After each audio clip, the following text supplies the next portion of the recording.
friends, and welcome to the Harbor Breeze Home Podcast. I'm your host, Rita Joy, and today we are on part 4 of our Holly Jolly Christmas series. Now, when I decided to write this series for my blog, I called it the Holly Jolly Christmas at first, so I did all my graphics with that name. But then as I was just about to start scheduling everything, I came up with another idea that I love so much more. And what was it called?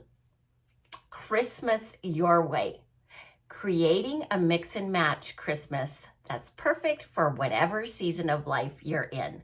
That's what my goal is really with this series, is to share different ideas for Christmas for you.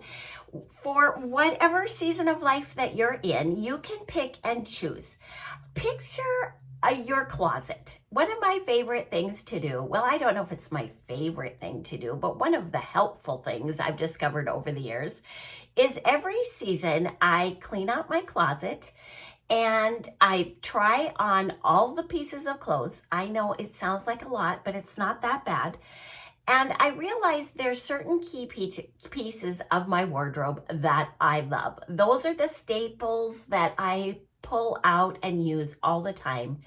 And I like to make sure I have those staple pieces, and then I can mix and match a whole bunch of other things, and it all goes together. It doesn't take many pieces of clothing to make a wardrobe that you feel great getting dressed in every morning. So I would like this series to be like that for you. Things that you can hold on to as kind of stable ideas that you can mix and match different things so that you can customize Christmas for whatever season of life you're in. Today's topic is all about setting the table for Christmas. And so I have some examples of what I mean by customizing these ideas to fit the season of life that you're in. The first example was Christmas when I was growing up was a wild, raucous affair, and I loved it so much. I'm the youngest of 5 kids, and by the time I was 12 years old, I had my first nephews were born. So most of my memories of Christmas were of our round oak dining room table pulled full out. Like, it was the most amazing table. In fact, I've never seen any like it. I think it had 11 leaves. My uncle was a bit of a carpenter and he retrofitted it and made some extra leaves. That table could, when it was put together to be round, I think it seated 6 people. But when you pulled it all out, it seated like 23. It was amazing. It stretched from end to end in our big farmhouse when all the leaves were in it. And as people came, aunts and uncles and cousins and all that, we would add another table onto that into the kitchen. And one of my jobs before my mom was getting ready for the big Christmas dinner was usually to set the table. And she had a ginormous lace tablecloth that she'd put on that beautiful oak table. And she had a set of china. She actually had different sets of china based on the number of people that would be there. And I would set the table with the china set that she asked for. And I had so much fun putting that table together, folding napkins to make it pretty. And so that was one example of Christmas tables that I have seen. The other example was my grandma, who lived up here in Canada all my life, all that I remember. And I had the opportunity to live in the same town that she lived in on the college campus that she had been a staff member for the 4 years that I went to college. Now, she was widowed at a young age. And so she lived in a small little apartment, the cutest little apartment you can even imagine. And it was super duper humble.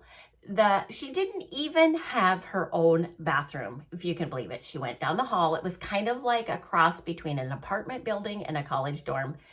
So it was a humble apartment that she had, really cute. And every Sunday she invited me for lunch. I could bring a friend if I wanted. And when I walked into that little apartment, she had her 50s table.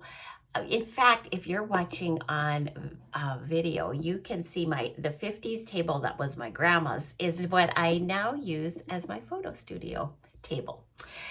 And she would always have that table decorated with a tablecloth, her china with little pink roses around the edge, and tablecloth or napkins, and it was just so pretty. It made me feel so loved that she had taken the time to set the table so pretty for me.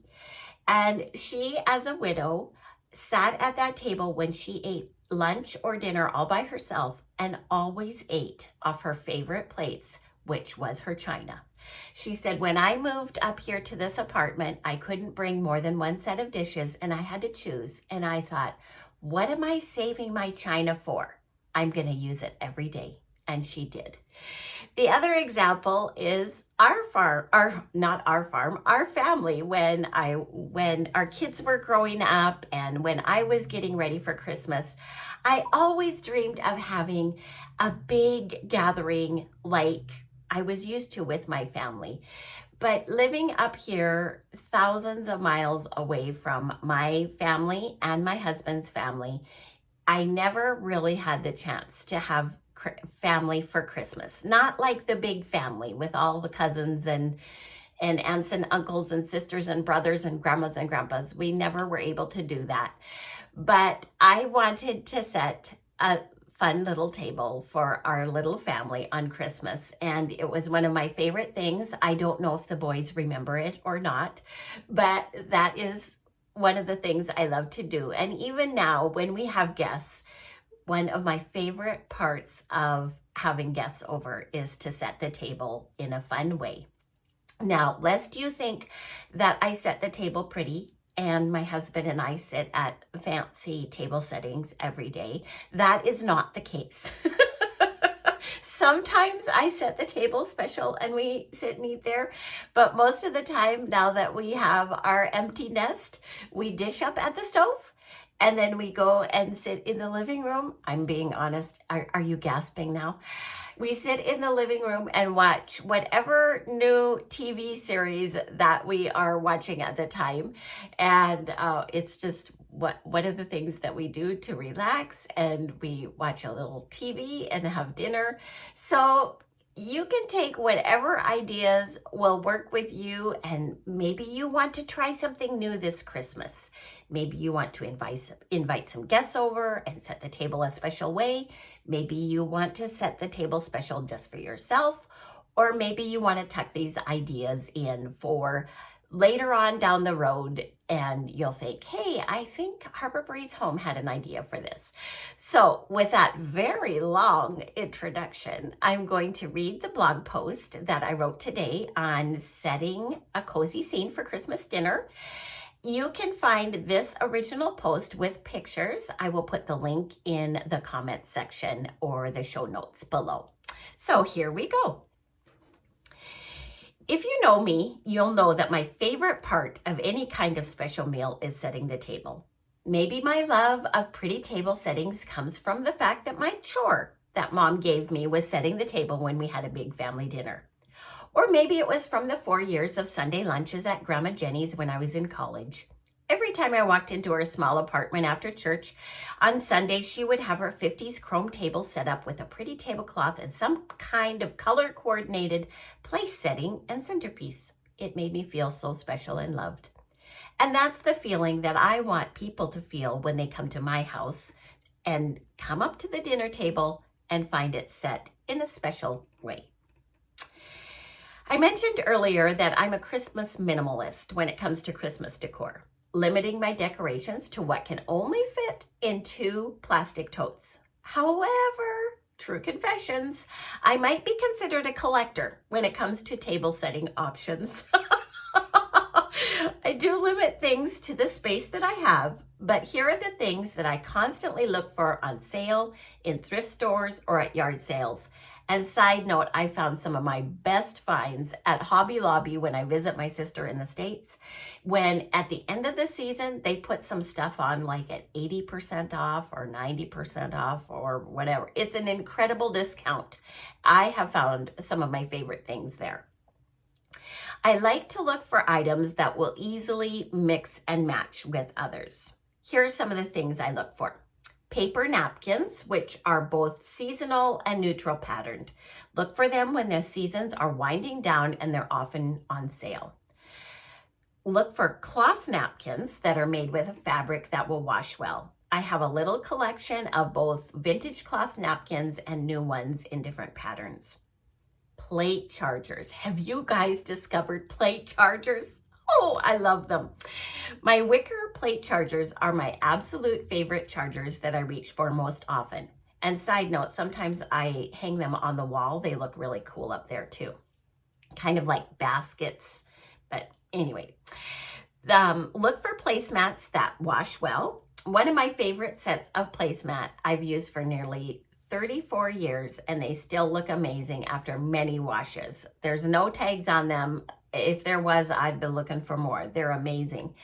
Personally, I like to choose machine washable placemats over the hard wipeable ones. But no, if you're in a different season of life and you want the wipeable ones, those work good too. White dinnerware. Although I do have some super sentimental china of my mom's, I often use my set of plain white dishes. They go with everything. And this is something that is super personal. Maybe you have dishes in colors that you just love and that's what you want to use. So it took me a while to figure out what my personal style was, and I finally landed on white dishes and I just love them. Neutral tablecloths. If your table's in good shape, you might be able to get away with not using a tablecloth. However, my dear old tabletop is a mess. I always have a tablecloth on it. My favorites are the white linen one and a beige one with a ruffle that goes with everything. I found that at Hobby Lobby a few years ago too. Table runners. Oh, how I love a good table runner. It's one of the star players in setting the scene for a fun tablescape. After studying lots and lots of pictures and reading tips for setting pretty tables, I realized that much of the beauty that I saw in the pictures and read in the articles comes from layering different layers on the table. I have a picture in the blog post that you can refer to as an example, but here are the basic layers that I've started to use to create a pretty table setting scene. I start with a tablecloth, then the table runner down the center, a placemat, a plate charger, a dinner plate, and then I like to put a cloth napkin underneath or on top of that dinner plate and maybe let it hang over a little bit, then put a smaller plate on the top and a second napkin on top of that. Then a decorative place card holder and a centerpiece in the middle of the table. Of course, that's just a suggestion, but I find that it's a fun mix that I tend to work with most of the time. It allows for lots of opportunity to mix and match different patterns and textures. I love the idea of creating something special for each place setting. Place cards with each person's name is one idea to do that. And here's a few more ideas. You can make some place card holders with that you write their names on it. And you can even make some, I've done in the past, out of scrap pieces of wood and fabric to look like gifts. And then you put their little place card on that little gift. I put the link to that in the blog post too. I also have some printable place cards that you can print off with designs and write their name on it. And my favorite trick of all is to fold napkins in a fun way. One of my go-to fabric folding tricks that I did, even when we worked at a camp and there were hundreds of people coming, one of the quickest things you can do is take a paper napkin and fold it into a little bit of an envelope with a pocket and then put the silverware in it. And it looks amazing and people always think it's so much fun. And an idea that my mom did, I think she only did it one Christmas, but it was so memorable that I've thought of it since, and I've done it a few times too. What she did is she put a big bowl in the center of the table, and she had a whole bunch of little wrapped gifts, and she tied a string to each gift, and the string was long and it went to each person's plate, and it had their name on it. And it was covered with a towel, if I remember right. And it seems to me it's maybe a Scandinavian tradition. I don't know. But then at the end of the meal, each person pulls the string and a gift pops out of that little fabric covered basket, and they can unwrap a little gift after dinner. And it was just a super fun idea that I have used a few times.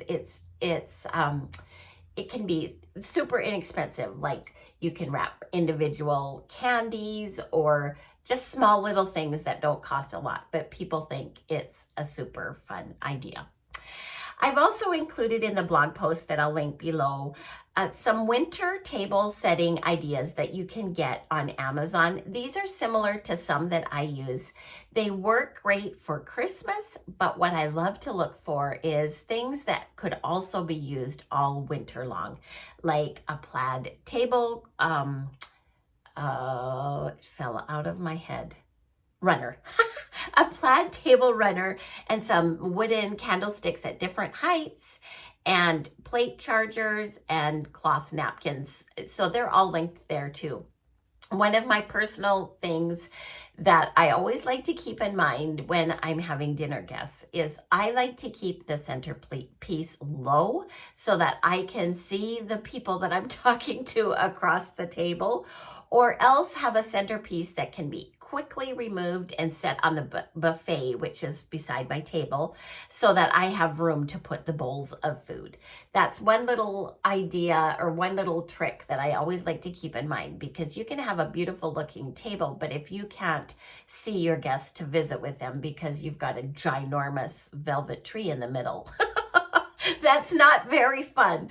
So that's just one thing I like to look for. So I would love it if you would head to the blog post if you have a few minutes.